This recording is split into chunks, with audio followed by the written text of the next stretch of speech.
VGK will welcome the Edmonton Oilers to the Fortress on Tuesday night. Our preview comes your way next, right here on Locked On Golden Knights.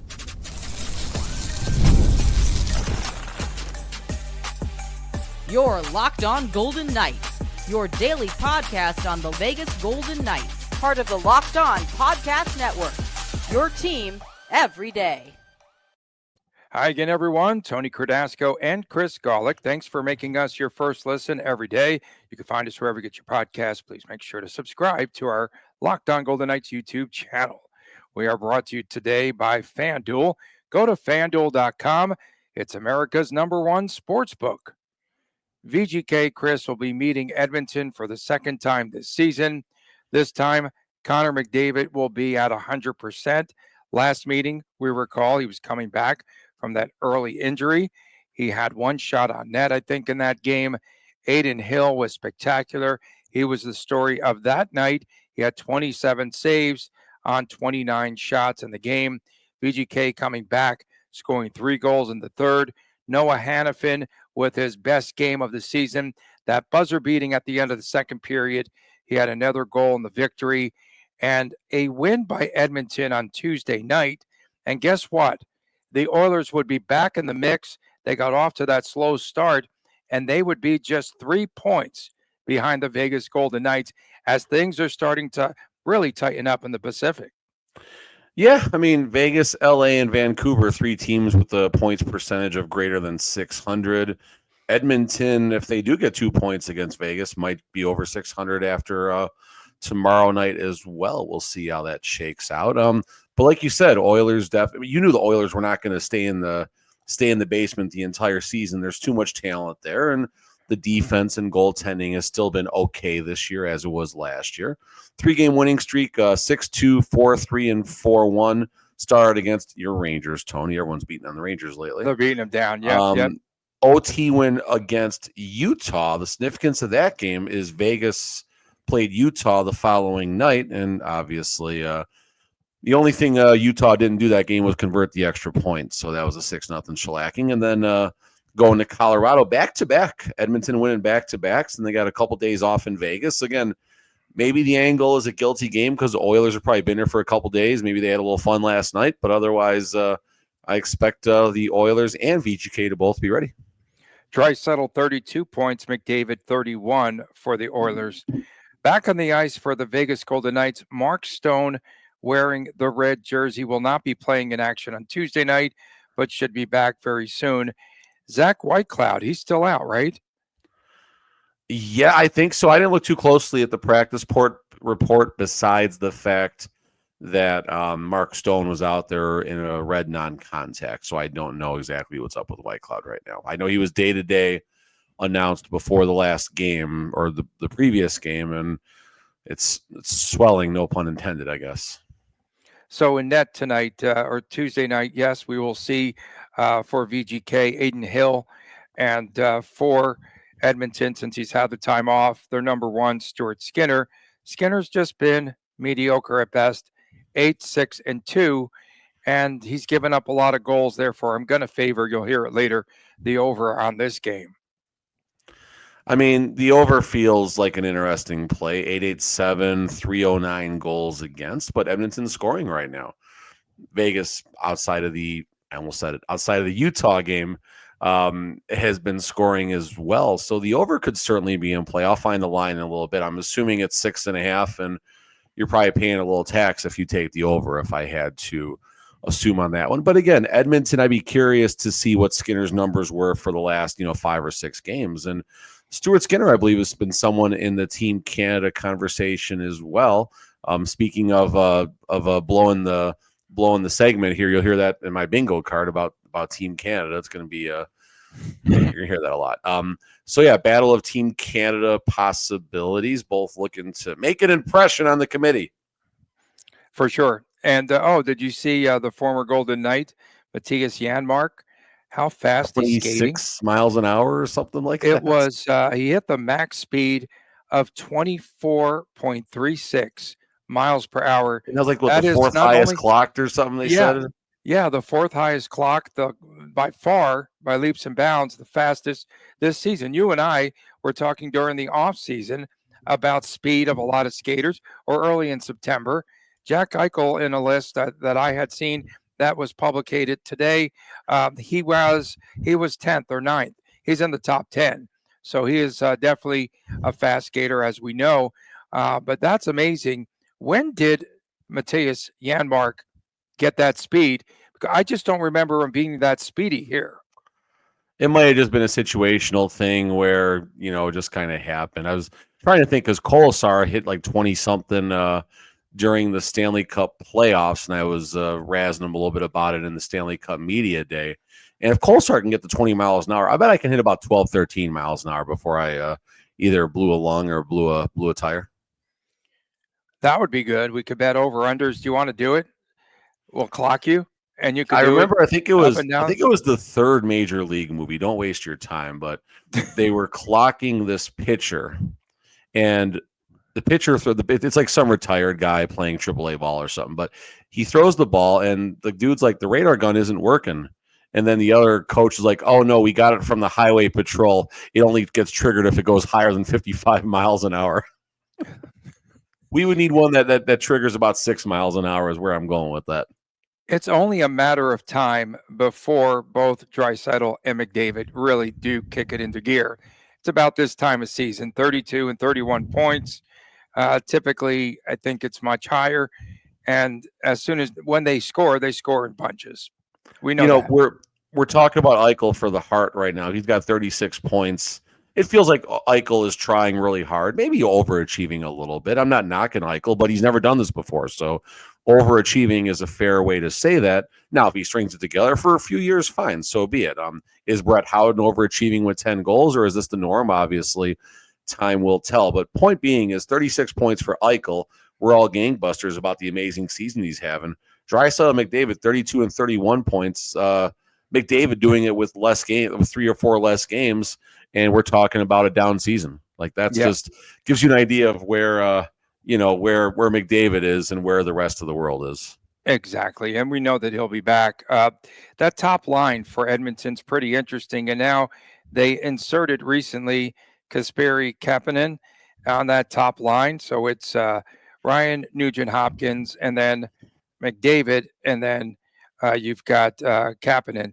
And so I just is that their Alexander Holtz 4 games, 2 points? Yeah, well, that's better than Holtz. It's taken him about 30 games, 25 games. Holtz, I think, is 1-7 in 28 games, something like that. Kapanen just starting on that line now, so he just said you have to be patient, and the puck will definitely find a way and come to you. With McDavid, and then he's also skated with Draisaitl and McDavid and him. So that's pretty interesting. We'll keep an eye on that. And then one other note about Edmonton: Jeff Skinner fined $2,000 for embellishment. So they gave him a warning earlier this season. Only gets embellishment. Wow. No, Jeff Skinner, not Stewart. Oh, Jeff Skinner. Yeah. Why would a team have 2 Skinners? Why do they do that? So I know. Confusing. Of course. Yeah. What are their nicknames? So Skin and Ner. So no, he had a warning early on, and then against the Rangers, he did a flop, and it was like they called the embellishment. This is the NHL, folks. Though the big fine is $2,000.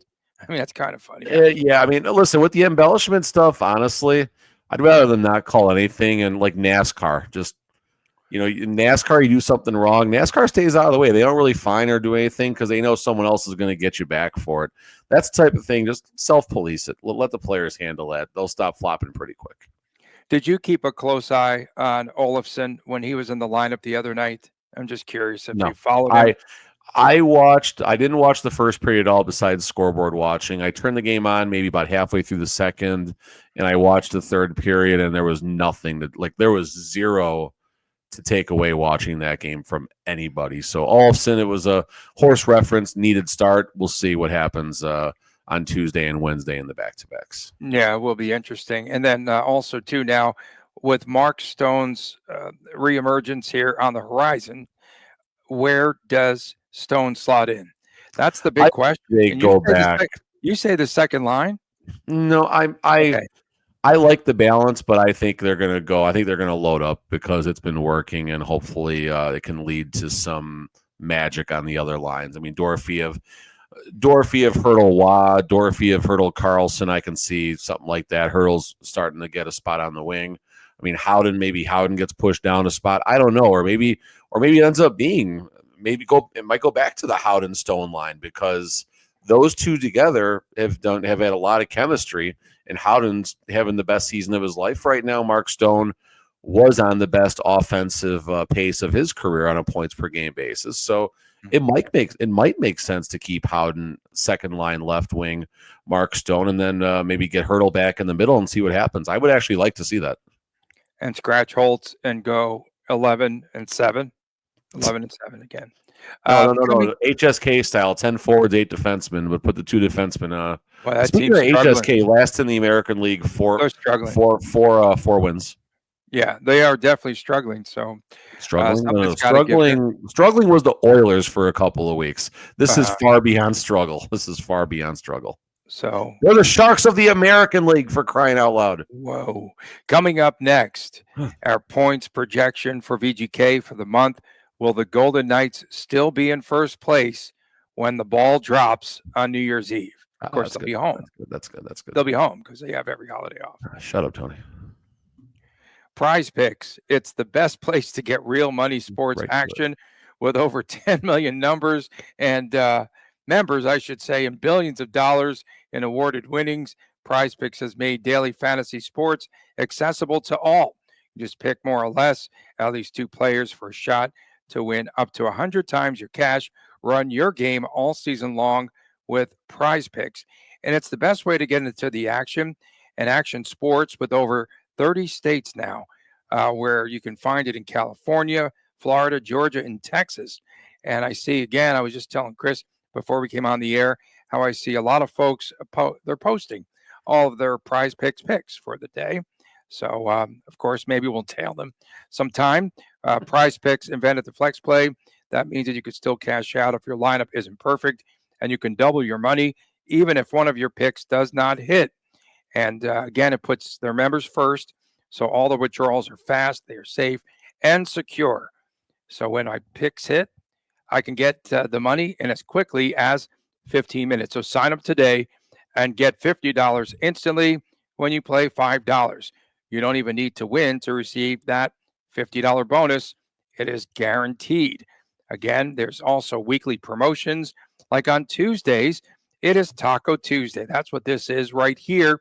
And each Tuesday, like today, PrizePicks will be discounting select player projections up to 25% to provide even more value for your lineups.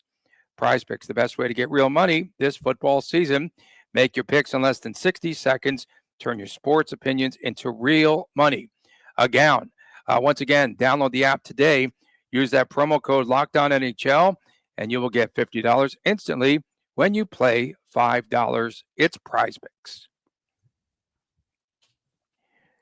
Back on this edition of Locked On Golden Knights, Tony Cardasco and Chris Golick from Las Vegas reporting. Of course, don't forget Fridays, WTF with the Friday.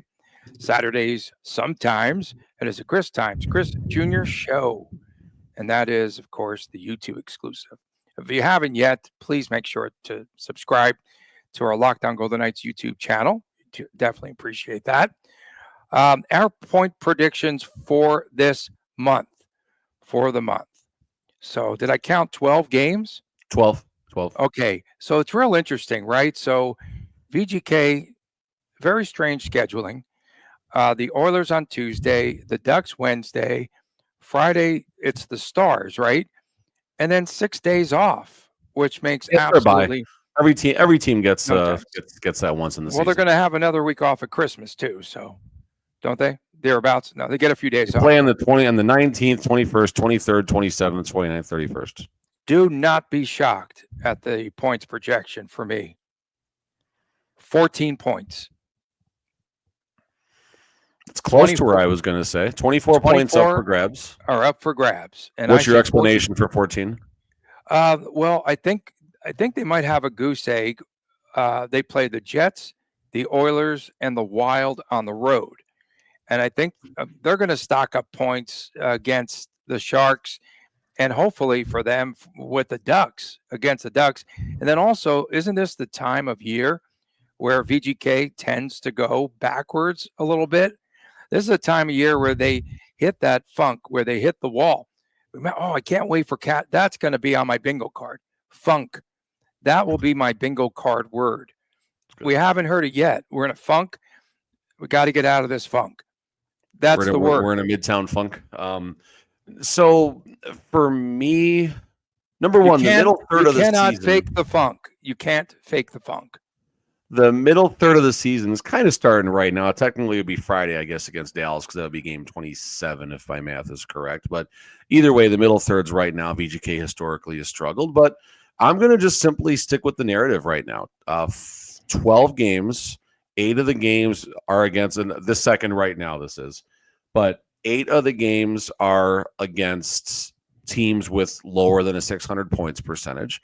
4 are above. So give me 16 points for the Vegas Golden Knights. I think it's going to be status quo. They might lose a game. They should win. They might win a game. They should lose. But 16 points, I think, is where it's going to set in. So middle of 15, right? I have 14. Yeah, 15 and a half because we don't do any pushes in the show. But yeah, 15 and a half. So do I need to go 14 and a hook? No, because we just got to go against the hook. I mean, what's the home road split? I guess that's the next question. 1, 2, 3, 4, 5, 7 at home. So just 5 on the road. Yeah, but they're tough roadies. So they're all tough roadies, even when it's not great teams. It's still tough. I mean, still the NHL. The Sharks are still in the NHL, who are playing well, but it's still the NHL. Goaltending will definitely be a key, right? It has to be because. Again, just when I look at things historically, where this team starts to dip a little, Adin Hill has yet to have, that rough. He had some rough patches early, yes, but VGK typically does falter this time of year, and then you have Adin Hill. So if he drops off some, and then Samsonov Luggage, who that guy is just up and down. Goaltending will be a key. Down. He's not up and down. He's down ever since he had a cramp. Why did he come out of net? Why did he come out of net? I still don't understand. He was taking it's not coming out of the net wasn't the problem, Tony. It was where he put the puck. It was brutal. He put it right in the middle. If he just goes like literally up the boards or kind of chips and chases, right? It's better. No. I mean, I'm looking at some Adin Hill stats right now here. Number one, Adin Hill definitely is going to falter after this start because that's when the Team Canada gets announced, and that's that's what his main desire is to make Team Canada. After that, he doesn't care what happens for the rest of the year. Oh my goodness! But to be fair here, and I'm not knocking Adin Hill. I'm knocking the Team Canada stuff. I think this is a joke. It's not. It's a joke. It's become a joke, and it's become so heavily loaded for Team Canada. Who gives a what the Friday about the Four Nations face-off? Right, but no one even cares about the U.S. team. They don't go, oh, man, we're going to have some reps on the U.S. team. No, all they care about is Team Canada. U.S. Bruce team looks Cassidy, pretty good. Everyone? What's that? U.S. team looks pretty good. Okay. Hellebuck in net, you think? Starter? Oh, God, yeah. I mean, is he American? I don't even think know, so, yeah. Just because he spells his name a little different. All right. So really fast here, Adin Hill. I mean, listen, Hill's playing better. I know we're joking right now, but Hill's playing a lot better. If you want to get a better number, Gary Lawless has been all over how well Adin Hill is playing and comparing and to Hannafin, Canada goalies. And Hannafin. Yeah, that was terrible. 1, 2, 3. So the last four of 6 Adin Hill's 4 of 6 recent starts. I can't talk. We're recording at night again, watching the football game, seeing if I can win any money. So 4 of his last 6 have been over 900 save percentage. 971, 920, 938, 917. The Montreal game didn't get a lot of shots. 882 save percentage, only 2 goals. That's fine, no big deal. Then the Winnipeg game, 880. Again, that's a tough game to win. Winnipeg's a good team, so Hill's playing better, and with respect to Team Canada, Hill is certainly peaking at the right time to get the greatest level of consideration. I still have sources still hearing that it's going to be Binnington and Hill as the locks. Third, Marc-Andre Fleury, Logan Thompson, Skinner, Cam Talbot. All these goalies are are in the mix for that third spot. But yet we have Logan Thompson, who's I think has beaten every goalie on that list this season. He's 10-1-1 with a better save percentage, I believe, than every goalie on that list. I don't know what his goals against are, how that matches, but so I'm really curious how that's going to shake out. It'll be an interesting Wednesday morning, Tuesday night when the roster starts to get leaked. And if Logan's not on there, I'll be in rare form either Wednesday or Thursday, depending on when this gets announced. So again, I say 14 points for the month. You say 16 for me. Yep. So we'll see how that shakes out. But we are starting to feel that perhaps we could see that VGK traditional December slump because, hey, all they do is play for American Thanksgiving. Anything after that is gravy. To be fair, I mean, this is the most healthy VGK is going to be going into the middle third of the season in a minute. So maybe the middle third will start better. You know, there's going to be injuries. I'm not knocking anyone. Just the reality, injuries happen in the middle third with the Vegas Golden Knights, and they get a little complacent as well as a result of those injuries. Then the team gets better down the stretch. That's been their MO for the last 2 seasons under Cassidy. So, you know, if they middle for a little bit, thankfully the Pacific is the gift that keeps on giving all year. It sucks right now. It's starting to get better, to be fair. You just mentioned 3 teams over 600, and Edmonton's creeping up as well. So it's getting better. Golden Knights will have time to continue to improve their game as well. And goals against really fast. I know we're kind of yapping a little bit here, but I was talking with Gil on Locked On NHL yesterday, aired today. Gil pointed out VGK is 23rd worst as far as goals against go right now. So this defense that's supposed to, and the thing is, they might be the best defense in the Pacific with 23rd overall. But they are still the best. They're still by far the best because no one plays defense in the Pacific. Yeah, the defense needs improvement. Noah Hannafin's name coming up a lot in pressers right now as well. Yeah, starting to catch on to him. Coming up next, we've got our locks of the night and our predictions. And bingo. What was my word? Card. What did I say on the bingo card? I don't know. This is your code word. Blueberry pancakes. Never mind. That's what it was. Hot Tub Time Machine. Great movie. Okay. Back with more right after this on Locked On Golden Knights.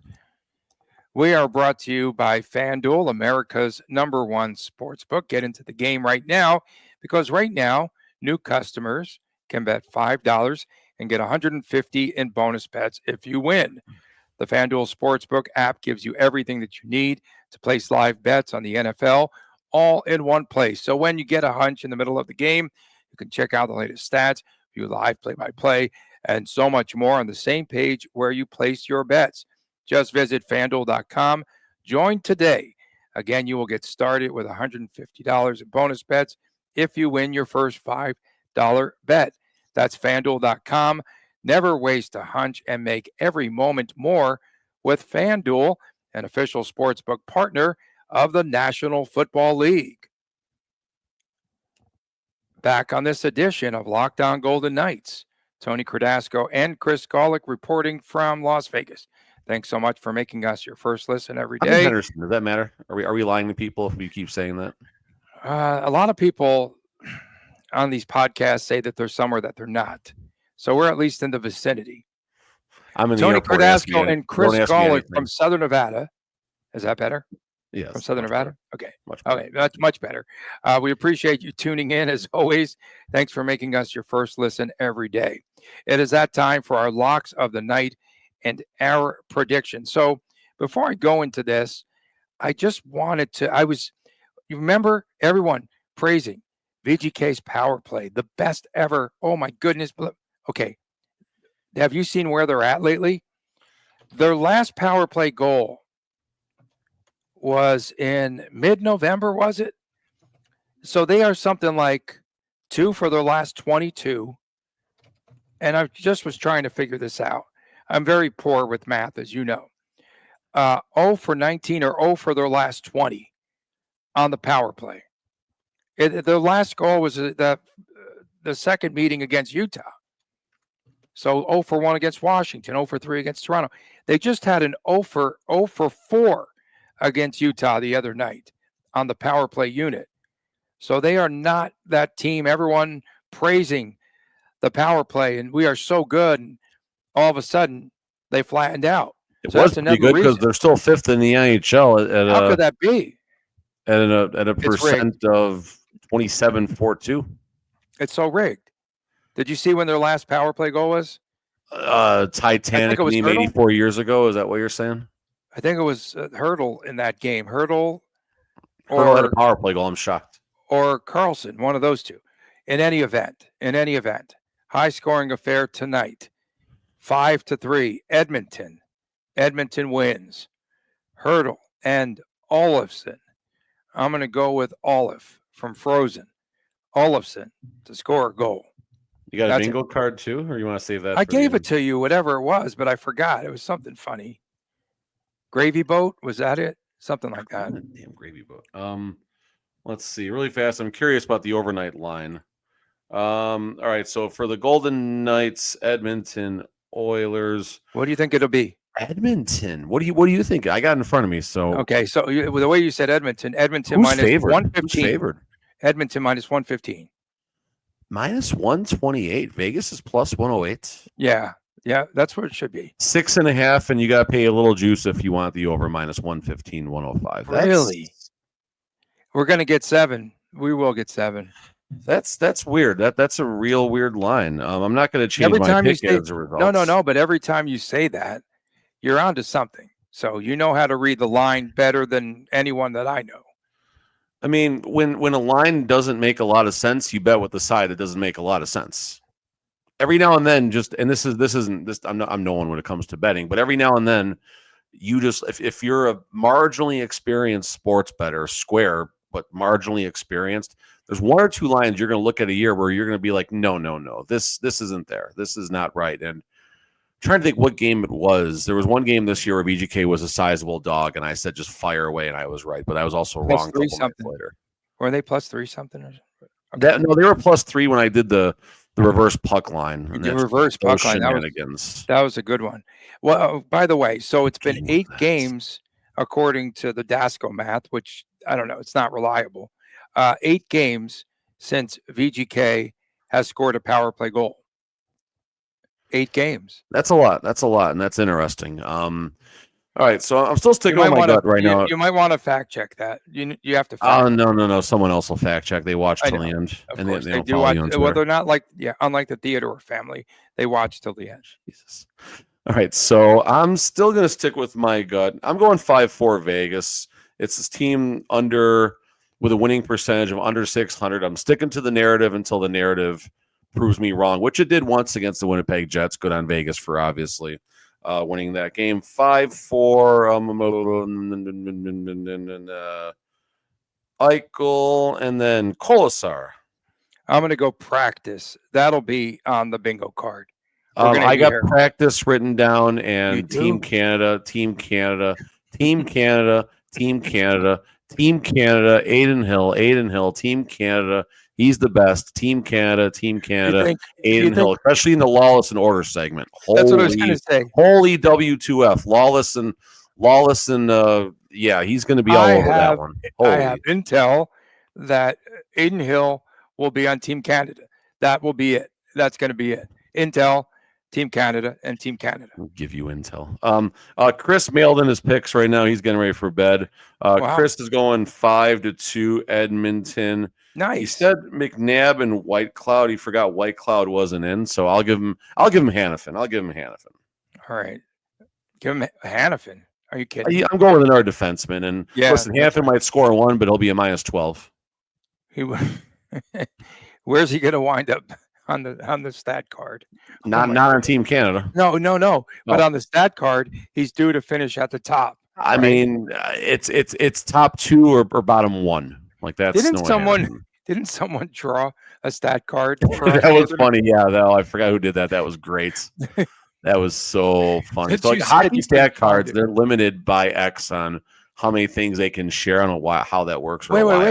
But they reached out to you, right? They responded and explained it, which I thought was really cool. What did they explain? You said or something like that. They just said what I just said. X limits what they can share, but it's always available on their websites. Okay. And Hannafin was on the bottom. Oh, wow. So he's due to be on the top again because he just is so inconsistent. 1 out of 4 on the top, 3 out of 4 on the bottom, probably. Listen, fun game. McDavid's in town. That's always special. I know people get mad when I give praise to the other team, but McDavid's special. Go to the game, watch McDavid. And Eichel. I mean, you got McDavid and Eichel, 2 Hart candidates. I don't think Eichel will be there with McDavid in the points at the end of the year, but 2 Hart candidates going head to head. Eichel's always has a chip on his shoulder. He had a chip on his shoulder after the draft, and Eichel Stanley Cup winner, McDavid not Stanley Cup winner. So you got that going, and it'll be fun. It'll be fun. Can't wait to be back. We took off on Saturday, thank God. Friday we saw Trans-Siberian Orchestra. I'll do that 10 out of 10 times over the Jets, but I'm ready to go back to a game. It's going to be fun. You're going Tuesday night, right? Oh yeah, me and Chris will be there definitely. All right. Did you get the gravy boat though for me? No, you didn't get one. Okay. I don't use the gravy boat. I would happily giving it to you. You don't. Yeah, I know you don't use gravy. I can ask VGK if they got an extra one, but I don't think I'm on their email list anymore. We saw that it was very dry. Your mashed potatoes were so dry, bro. They were good. Okay. For my man Chris Golick, really we appreciate you tuning in. Fridays WTF, Saturday Chris and Chris Jr. Show. I'm Tony Cardasco reporting along with Chris Golick from Southern Nevada. We'll see you tomorrow right here on Lockdown Golden Knights. Please take care. Lockdown Old McDonald, what? Oh.